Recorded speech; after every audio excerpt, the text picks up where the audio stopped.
Thank you so much for having me today. I'll keep the presentation relatively short because I'm sure there's lots of questions and I want to make sure there's plenty of time to answer all of them.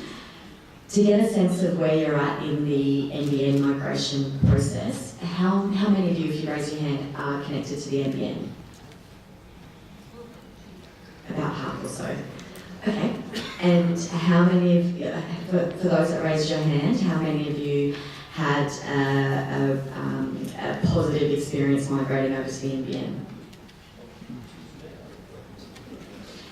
And of the people who aren't connected to the NBN, who feels like you're informed and educated on what process you need to take to migrate over to the NBN? Who feels like it's a bit blurry? Okay, great. Thank you so much. That gives you a real sense of the kind of questions to answer. Hopefully you can see me above the lectern. I wasn't blessed with great genetics when it comes to height, but we'll continue. So just a few slides to kick off with as far as understanding what NBN is and what it is that we're delivering. So there's a number of different entities involved in rolling out this large piece of infrastructure. If you haven't been living under a rock over the last few weeks, it's become very evident in media around the different relationships between NBN as a government business enterprise. Our job is to roll out the infrastructure, make sure that the satellites are up in the air doing what they need to do. There's fixed wireless base stations rolled out across the country, that our nodes are built, that our joints and connection points in the ground for fibre to the premise and fibre to the curb. So we're about operating and maintaining the wholesale infrastructure, and then selling on to retail service providers who you have the relationship with as an end user or a consumer. We've got shareholder ministers, there's delivery partners that you'll come across out in the field. There's about 6,000 odd NBN employees, but given the scale of the rollout, there's anywhere, to pull a figure in the air, there's probably around 30 odd thousand NBN contractors or NBN personnel out there working on the network as we speak. And we're switching on up to 140,000 premises per week across the country. So massive, massive scale. We're just over halfway there. 75% will be able to order a service by mid next year, with the target of 2020 for all premises across Australia being able to connect to the NBN network. So what's really exciting about this is I do this as well. What can NBN do for me? When can I connect? What service can I order? What can I do on the NBN in my home or business? But the real excitement comes from having the whole country being able to connect and communicate over this network, which we just haven't had in this country before. So this slide's just to generate some thinking about what it is that universal connectivity across the country means.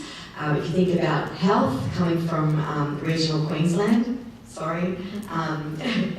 we've got, I have family who have been flown down to see a specialist for a check-up appointment of 15 minutes and then flown back because they don't have those services where they live. Whereas with connectivity over something like the NBN, whether it be video conferencing, high definition Skype calls, so that's just one element from a health perspective. Education, school of the air, there's obvious implications there and positive outcomes that can come for education. Same with business and lifestyle. It's not just about checking your Facebook status or watching Netflix. So this is something that comes up a lot. There's a lot of discussion around how we're rolling out the NBN, comparing how we're rolling out the NBN to other countries. And Singapore is one that often is brought up, same with New Zealand. This slide is just to give you a bit of an example of the complexity from an NBN perspective in Australia is the pure vast country that we're dealing with. It's one of our great strengths is that we've got this great landmass and this beautiful countryside that has everything from snow to cyclones to desert to coastal beaches to regional country farmland, but it also creates some challenges. So this is just to sort of discuss and trigger any questions at the end around comparing what we're doing versus what other countries are doing.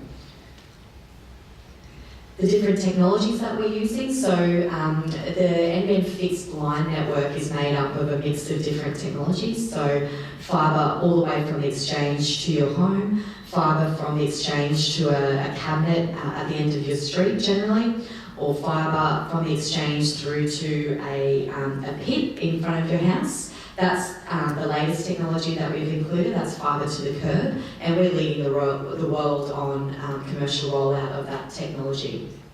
There's using pay TV cables as well. Again, we're world leading on that. So I guess what we're really committed to is how can we get this network out to everybody within the finite money that's been lended to us from the government, and to make sure that we're using cutting edge technology to make to deliver the best service that we can.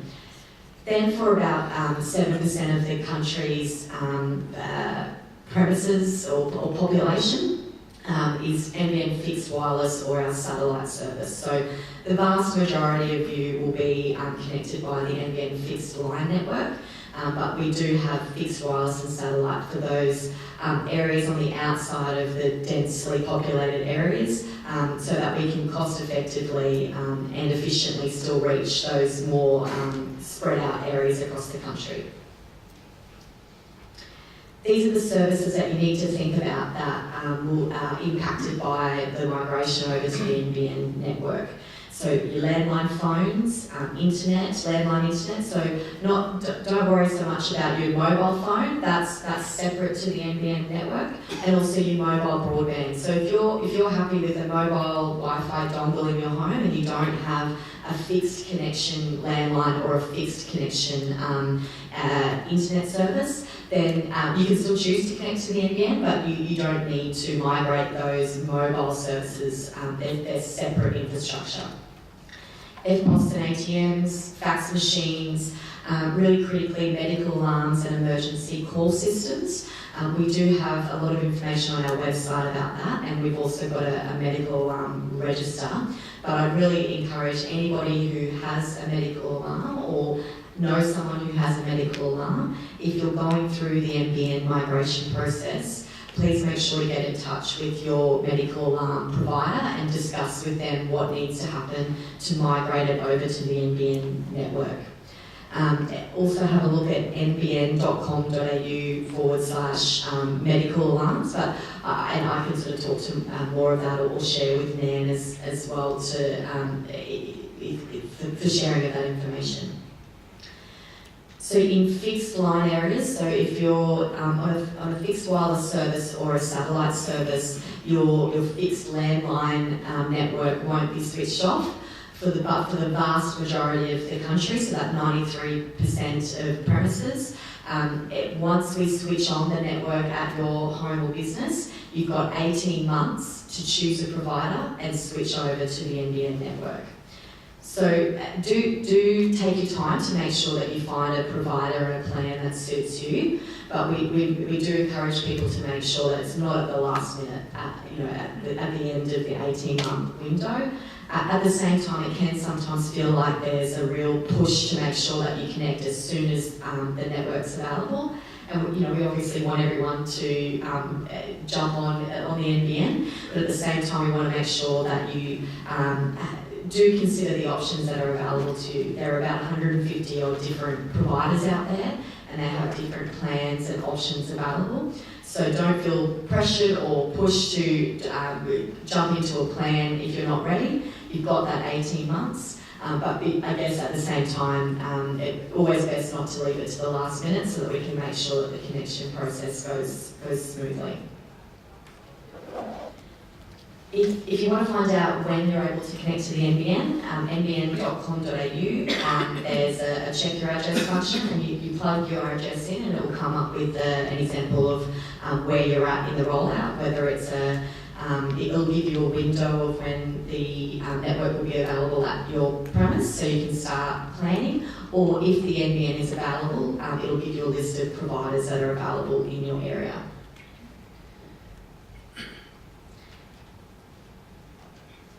So we've touched on most of these, so I won't labour too much, but once you are able to connect to the NBN, have a look at the different providers that are available to you and see what plans are out there. Contact your service provider or your preferred service provider to discuss what steps are involved. Do switch before the disconnection date, but take your time in finding a plan and provider that suits you. And then it's really important to consider your in-home setup. So NBN as the wholesaler looks after the infrastructure from the exchange through to, I guess, the RSP or the retail service provider. The retail service provider then has their own network that and that essentially connects you to the internet. But there's a third component, which is what equipment and setup you have in your home that also impacts your service as well. So what modem or router are you using, for example? Is it compatible with the NBN network? Your in-home wiring, there might be, if you're in an older style house, there might be some in-home wiring that might be impacting your service as well. So your one point of contact to talk this all through with is your retail service provider. So any of the 150, the obvious ones, the big players out there like the Telstras and Optuses and Ironet, TPG, all of those different providers out there will be able to talk you through what's required and what you need to consider. One thing that the NBN offers that hasn't been an option previously is choosing a speed tier. So in ADSL days, so in the Telstra ADSL days, you ordered a service and speed, and it was about how much data you had as opposed to how much data you had and also what speed you got. And it was kind of that you got what you were given scenario, whatever was capable at your premise. Whereas with the NBN network, we have dedicated speed tiers that we offer across the network. So we've committed to 90% of all premises having access to at least 50 megabits per second download and 20 megabits per second upload. Many premises have more than that, up to 140 download and 40 upload. And so it's all about what suits you. So the NBN 12 plan, for example, is purely if you use your landline mainly to make calls. You might do some basic online browsing. You may use Facebook. Netflix would still work on this speed tier. It's sort of basic online use. And then everything up to 100 megabits per second download, which is if you're doing sort of online gaming, video, sort of high definition video gaming, that kind of thing. I've waffled too much already, so I'm going to skip through the rest of this, but again, just coming back to safety critical devices, if you've got any medical alarms or monitoring devices, please make sure you talk to your provider about provider of that device to talk about how you go about migrating over to the NBN network. That's really critical, and we've got there the two websites at the end, nbn.com.au/medical register. There's a lot of information there as well. So we sort of touched on this, and the other thing is as well is that again, sort of touching on the last couple of weeks where there's been a lot of discussion, particularly quite prominently in the media around NBN. We've got a blog, nbn.com.au/blog, which provides some, whether it might be Bill Morrow, our CEO, or Peter Ryan, our network planning and deployment officer, and just talking about the different discussions that are out there and provide you some information there from NBN. So it's a great resource, whether it be about the Four Corners story or the comparison of NBN in Australia versus in New Zealand. There's some great information on there if you've got a thirst for that kind of thing.